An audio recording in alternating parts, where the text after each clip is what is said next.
ओम नमो भगवते वासुदेवाय नमः। भगवत गीता द्वितीय अध्याय।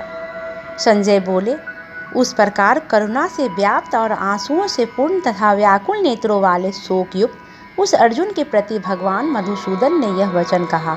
श्री भगवान बोले, हे अर्जुन, तुझे इस असमय में यह मोह किस हेतु से प्राप्त हुआ? क्योंकि न तो यह श्रेष्ठ पुरुषों द्वारा आश्रित है, न स्वर्ग को देने वाला है और न कृति को करने वाला ही है। इसलिए हे अर्जुन, नपुंसकता को मत प्राप्त हो, तुझमें यह उचित नहीं जान पड़ती। हे परम तप, हृदय की तुझ दुर्बलता को त्याग कर युद्ध के लिए खड़ा हो जा। अर्जुन बोले, हे मधुसूदन, मैं रणभूमि में किस प्रकार बाणों से भीष्म पितामह और द्रोणाचार्य के विरुद्ध लड़ूंगा? क्योंकि हे अरिसूदन, वे दोनों ही पूजनीय हैं। इसलिए इन महानुभाव गुरुजनों को न मारकर मैं इस लोक में भिक्षा का अन्न भी खाना कल्याणकारक समझता हूँ। क्योंकि गुरुजनों को मारकर भी इस लोक में रुधिर से सने हुए अर्थ को कामरूप भोगों को ही तो भोगूंगा।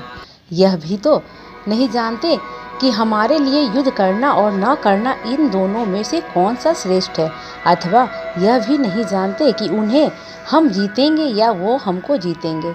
और जिनको मारकर हम जीना भी नहीं चाहते, वे ही हमारे आत्मीय धृतराष्ट्र के पुत्र हमारे मुकाबले में खड़े हैं। इसलिए कायरता रूप दोष से उपहत हुए स्वभाव वाला तथा धर्म के विषय में मोहित चित्त हुआ मैं आपसे पूछता हूँ कि जो साधन निश्चित कल्याणकारक हो वह मेरे लिए कहिए। क्योंकि मैं आपका शिष्य हूँ, इसलिए आपके शरण हुए मुझको भिक्षा दीजिए। क्योंकि भूमि में निष्कंटक धन धान्य संपन्न राज्य को और देवताओं को स्वामित्व को प्राप्त होकर भी मैं उस उपाय को नहीं देखता हूँ जो मेरी इंद्रियों के सुखाने वाले शोक को दूर कर सके। संजय बोले, हे राजन, निंद्रा को जीतने वाले अर्जुन अंतर्यामी श्री कृष्ण महाराज के प्रति इस प्रकार कहकर फिर श्री गोविंद भगवान से युद्ध नहीं करूँगा यह स्पष्ट कहकर चुप हो गए। हे भरतवंशी, धृतराष्ट्र अंतर्यामी श्री कृष्ण महाराज दोनों सेनाओं के बीच में शोक करते हुए उस अर्जुन को हंसते हुए से यह वचन बोले।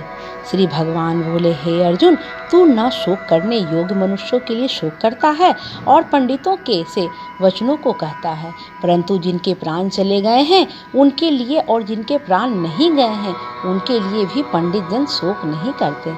न तो ऐसा ही है कि मैं किसी काल में नहीं था, तू नहीं था, अथवा ये राजा लोग नहीं थे, और न ऐसा ही है कि इससे आगे हम सभी नहीं रहेंगे।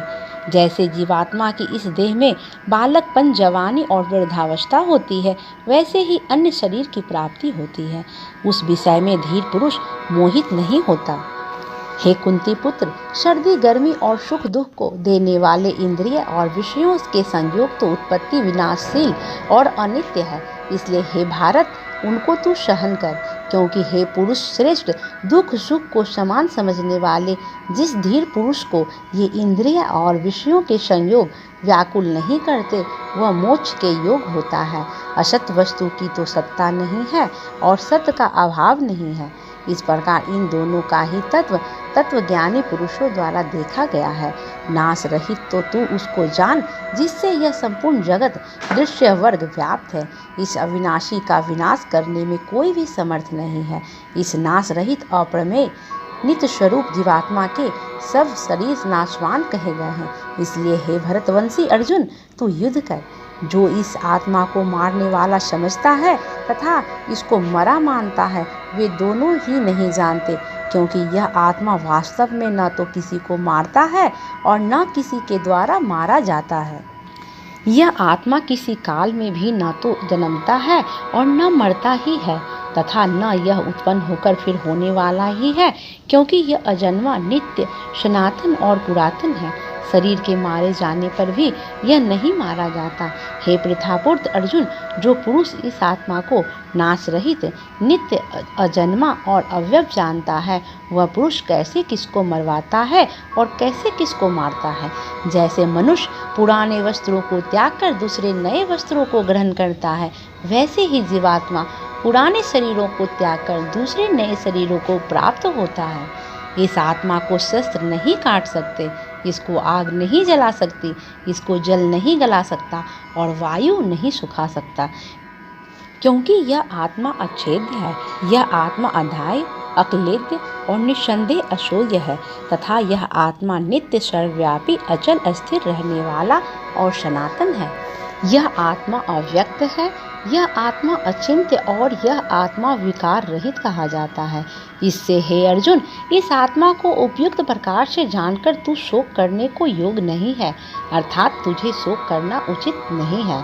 किंतु यदि तू इस आत्मा को सदा जन्मने वाला तथा सदा मरने वाला मानता हो तो भी हे महाबाहो, तू इस प्रकार शोक करने के योग्य नहीं है, क्योंकि इस मान्यता के अनुसार जन्मे हुए की मृत्यु निश्चित है और मरे हुए का जन्म निश्चित है।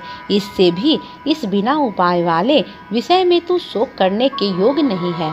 हे अर्जुन, संपूर्ण प्राणी जन्म से पहले अप्रकट थे और मरने के बाद भी अप्रकट हो जाने वाले हैं, केवल बीच में ही प्रकट है।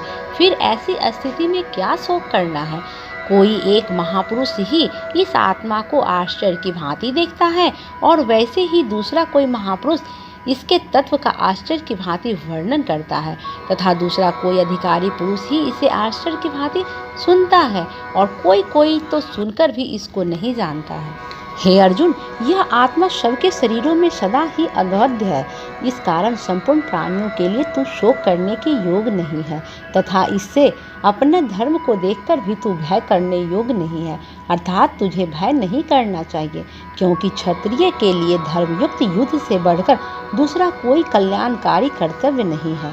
हे पार्थ, अपने आप प्राप्त हुए और खुले हुए स्वर्ग के द्वार रूप इस प्रकार के युद्ध को भाग्यवान क्षत्रिय लोग ही पाते हैं।